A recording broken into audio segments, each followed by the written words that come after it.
हमारे बीच में उत्तर प्रदेश के पूर्व उप मुख्यमंत्री, राज्यसभा सांसद और लोकसभा चुनाव में महाराष्ट्र के प्रभारी डॉक्टर दिनेश शर्मा जी आज प्रेस वार्ता के लिए आपके बीच में हैं। मैं आप सभी का स्वागत करते हुए डॉक्टर दिनेश शर्मा जी से अनुरोध करूंगा कि वो प्रेस की शुरुआत करें। धन्यवाद। मैं कई दिनों से महाराष्ट्र के प्रवास पर हूं और अभी तक 25 लोकसभा क्षेत्रों में की बैठकों में रहना हुआ है और पूरे भारत का जो परिदृश्य है उसका एक विशाल स्वरूप मुझे महाराष्ट्र में देखने को मिला है। महायुति के प्रत्याशी केजे घोषित हो चुके हैं अधिकांश जगहों पर और कुछ सीटें रह गई हैं जिसमें जल्दी ही हमारे प्रत्याशी घोषित होने हैं। हालांकि भारतीय जनता पार्टी एक कैडर बेस्ड पार्टी है और हम लोग चुनाव केवल सत्ता प्राप्ति के लिए नहीं लड़ते हैं, हमारा एक एजेंडा होता है। इसलिए हम घोषणा पत्र जारी नहीं करते, हम संकल्प पत्र जारी करते हैं। और पिछली लोकसभा के चुनाव में 19 में हमने संकल्प पत्र में श्री राम जन्मभूमि मंदिर का निर्माण के प्रति संकल्पित होना, ट्रिपल तलाक के बारे में, 370 के बारे में, CAA के बारे में इस बार भी हमने दिया है और जो संकल्प लिया था बीजेपी ने उसे पूरा किया है। और इतना कह सकते हैं कि 10 साल में जो संकल्प पूरे हुए हैं, आने वाले जो 5 वर्ष हैं उसमें और बड़े संकल्प पूरे होने हैं। पार्टी ने सभी वृद्धों को जो 70 से ऊपर हैं आयुष्मान कार्ड के अंतर्गत लिया है, फ्री में बिजली मिल सके लोगों को, इसके लिए एक नई प्लानिंग, एक नए नियोजन के साथ पार्टी ने संकल्प लिया है। युवाओं को रोजगार के लिए विभिन्न तरीकों को, चाहे वो निवेश के द्वारा, चाहे मुद्रा लोन के माध्यम से, चाहे उनको विभिन्न प्रकार की जो कौशल विकास की ट्रेनिंग देकर, यानी रोजगार युक्त युवा हो और एक सशक्त महिला या नारी हो और किसान की आय दुगनी हो और इसके साथ साथ जो गरीबी है, 25 करोड़ लोगों को गरीबी की रेखा के ऊपर किया है और अब लक्ष्य है कि भारत से हम गरीबी को मिटा सके, केवल नारा न बने।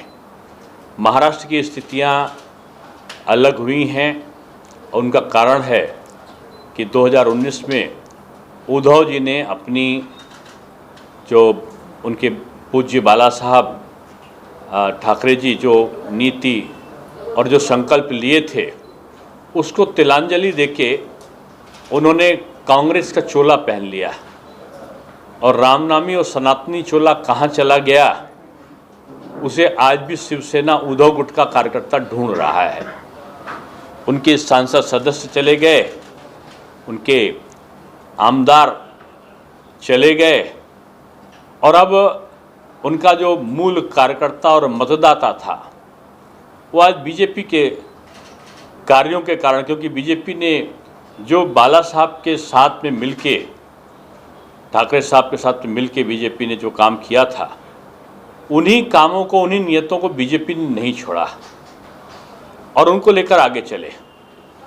और खुशी इस बात की है कि आदरणीय राज ठाकरे साहब ने जो मन से है, उन्होंने मन से भी नरेंद्र मोदी जी को समर्थन दिया है।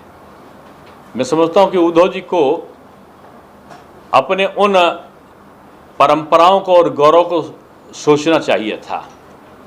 राम जी का विरोध करने वाली कांग्रेस के साथ जो राम जन्मभूमि के शिला पूजन के समय लोगों को यहाँ बंद कर दिया गया कि वो उत्सव नहीं मनाएंगे, हनुमान चालीसा करेंगे तो उनकी गिरफ्तारी हो जाएगी, कुछ और विरोध करेंगे तो कंगना रनावत ऐसी महिला का घर गिरा दिया जाएगा। ये एक तानाशाही सरकार चलाई थी और उसका नतीजा यही हुआ कि आज ये सत्ता विहीन हुए हैं और भविष्य में भी सत्ता के दूर दूर तक करीब नहीं होने वाले हैं। बीजेपी का टारगेट है जो महायुति है, हम सब एक साथ मिलकर अपने नीचे के सम्मेलन भी हमने संपादित किए हैं। एक दूसरे के कार्यकर्ताओं का हमारी संचालन समिति में समावेश भी है। यहाँ नेता मिले हैं, दल मिले हैं और दिल भी मिला है। और मैं समझता हूँ कि जो विपक्षी गठबंधन है उसमें हाहाकार है और उनके में शक्ति नहीं है मोदी की ललकार का सामना करने की। अब तो यहाँ पर तमाम प्रकार के घोटाले सामने आए। अब मैं कोई खिचड़ी का या किसी का घोटाले को उल्लेख नहीं करना चाहता हूँ, लेकिन यहाँ गली गली में शोर है। अब आगे मुझे नहीं पता कि क्या है, लेकिन यहाँ शोर है। यहाँ बहुत सारे प्रमुख लोग थे विपक्ष के जिन्होंने अच्छा नहीं किया। हालांकि खिचड़ी जब चूल्हे पर पकती है तो पाचन होता है, स्वास्थ्य के लिए अच्छी होती है। जब खिचड़ी दिमाग में पकती है और झोली भरने के लिए पकती है, तो दिमाग में जिनकी खिचड़ी पकती है वो राजनीतिक स्वास्थ्य को खराब करती है। मैं समझता हूँ कि जो महाबिगाड़ी संगठन है, उस महाबिगाड़ी संगठन में खिचड़ी दिमाग में पकी है कुछ नेताओं के, और इस लोकसभा चुनाव में उनका राजनीतिक स्वास्थ्य खराब होने वाला है। आज भी पार्षदों की बैठक हुई है, हमारे जो आमदार हैं, एमएलएज हैं, उनकी बैठक हुई है, हमारे पदाधिकारियों की हुई है। और बीजेपी का संगठन एक बहुत प्रभावी संगठन है, जिसको हम बोलते हैं कि सुपर वॉरियर्स, यानी हमारे उत्कृष्ट योद्धा जो चुनाव के हैं। आप कहेंगे प्रत्याशी नहीं, फिर क्या करें? हमारा प्रत्याशी बीजेपी तलाशती नहीं है। बीजेपी का कार्यकर्ता का एक ही प्रत्याशी है, वो है नरेंद्र मोदी। नरेंद्र मोदी जी को सहयोग करने वाले विजयी बने, इस लक्ष्य के साथ बीजेपी काम कर रही है। और मुझको लगता है कि 4800 सीट पे महायुति बड़े एक समन्वय के साथ में चुनावी जीत की तरफ आगे बढ़ रही है। अभी पार्षद गणों को भी जिम्मेदारी बांटी गई है, हमारे सुपर वॉरियर्स को भी जिम्मेदारी बांटी गई है। सभी हमारे पन्ना प्रमुख तक के लोगों को अधिकारियों का विभाजन हुआ है, और मैं कह सकता हूं कि एक बड़ी जीत की तरफ महाराष्ट्र में बीजेपी और उनके मित्र पक्ष बढ़ रहे हैं। मुझे यही कहना था। अगर कोई प्रश्न हो तो ठीक है, तो आपका धन्यवाद। सर, मुंबई समेत महाराष्ट्र में अभी कई सीटों पर सहमति नहीं बन पाई, क्या कहना चाहेंगे? मैंने पहले इस चीज़ को क्लियर कर दिया है बात में। देखिए, बीजेपी में और उनके मित्र पक्ष में सीट की शेयरिंग नहीं, दिल की शेयरिंग हुई है, आइडियोलॉजी की शेयरिंग हुई है। और हम विवाद में नहीं, हम संवाद के द्वारा अपने गठबंधन को हमने बनाया है। तो ये एक इमैटेरियल सा प्रश्न है। अब क्योंकि अभी तीसरे चौथे चरण, अभी पहले ही चरण कल होगा, तो अभी जो बाद के चरण की कुछ सीटें हैं तो जल्दी उनका घोषणा होगा। आज देखिए, आज भी हुआ है 1-2 सीटों का। सर, यहाँ पे शिवसेना शिंदे गुट के रविंद्र वायकर का नाम चर्चा में है, जबकि किरीट सोमैया ने इनके ऊपर कई सारे भ्रष्टाचार के आरोप किए थे। तो क्या बीजेपी रविंद्र वायकर अगर कैंडिडेट रहे तो समर्थन करेगी? देखिए, अभी प्रत्याशी को घोषित होने दीजिए, पहले मुर्गी आ जाए फिर अंडे को हम बात करेंगे। नहीं सर, उनके ऊपर आप भविष्य की चर्चा क्यों? हम वर्तमान की चर्चा करने के लिए बैठे हैं। हम वर्तमान की चर्चा कर रहे हैं। जब भविष्य में कोई आएगा, कौन आएगा ये भी आप ना बता सकते, ना मैं बता सकता हूँ। ये पार्लियामेंट्री बोर्ड बताएगा, और पार्लियामेंट्री बोर्ड हम थोड़ी हैं। आने दीजिए, प्रत्याशी तय होने दीजिए, फिर आपके प्रश्न का जवाब दिया जाएगा। उत्तर पश्चिम के मतदान में कब उम्मीदवार तय होगा? समय तो बहुत ज़्यादा है। आज मैंने कहा ना, ये अंतिम चरण का वाला चुनाव है 20 मई को, तो जल्दी सी घोषणा हो जाएगी। हमारे लगभग सभी हो चुके हैं, 2-4 जगह बाकी है, वो भी हो जाएंगे। उत्तर भारतीयों का रुख अब तक कैसा रहा? आप कई जगहों पे दौरा किए, नागपुर और महाराष्ट्र वासियों का रुख भाजपा के पक्ष में है। भाजपा हमेशा से ये उत्तर भारतीय और मराठे में जो लोग बांटते हैं, जो महाराष्ट्र में लग रहा है वो वीर शिवा का मानने वाला है, तो इसलिए सभी बीजेपी के साथ हैं। उसमें गुजराती और उत्तर भारतीय और ये सब सभी शामिल हैं उसमें। मुंबई की और महाराष्ट्र की कई सीटें अभी भी जिनका अभी तक नाम सामने नहीं आया, खास करके उत्तर पश्चिम जहां पर हैं, इस सीट से महायुति का उम्मीदवार कौन होगा? मैंने पहले भी आपको इसका उत्तर दिया है और मेरा उत्तर फिर से वही दोहरा रहा हूँ कि हमारा प्रत्याशी सारे जो प्रथम द्वितीय तृतीय चरण के थे वो घोषित हो चुके हैं। अंतिम चरण के या 20 मई को जो होने वाला चरण है, प्रत्याशी जल्दी घोषित हो जाएंगे। कौन प्रत्याशी घोषित होगा, अगर ये प्रश्न आपका है तो इसका उत्तर ये है जिसको पार्लियामेंट्री बोर्ड तय करेगा। लेकिन उत्तर पश्चिम लोकसभा सीट से बीजेपी अपना उम्मीदवार उतारेगी या ये पार्लियामेंट्री बोर्ड तय करता है, हम लोग प्रेस कॉन्फ्रेंस में बैठ के कैसे तय करेंगे? चर्चा क्या चली, अनुमान क्या लगाया जा रहा है? अनुमान हमने एक ही लगाया है, 48 सीटों पर विजय का। सर, यहाँ पे उत्तर पश्चिम में बीजेपी की 3 एमएलए है और शिंदे गुट का करीब 1 एमएलए है, तो ये सीट बीजेपी के पाले में जाएगी या शिंदे? अब की देखिए ना, जब हमने कहा दिल मिले हैं तो सीट की बात कहाँ आ गई? सीट शेयरिंग नहीं, हमारा दिल का शेयरिंग हुआ है, आइडियोलॉजी का शेयरिंग हुआ है। अब आइडियोलॉजी के शेयरिंग में कौन उनका है कौन हमारा, ये पराया वाला चीज़ अब नहीं चलेगी। सब उनका है और सब मेरा है। शिंदे गट की तरफ से हम 48 सीट लड़ रहे हैं, हम कोई 2-4 सीट थोड़ी लड़ रहे हैं।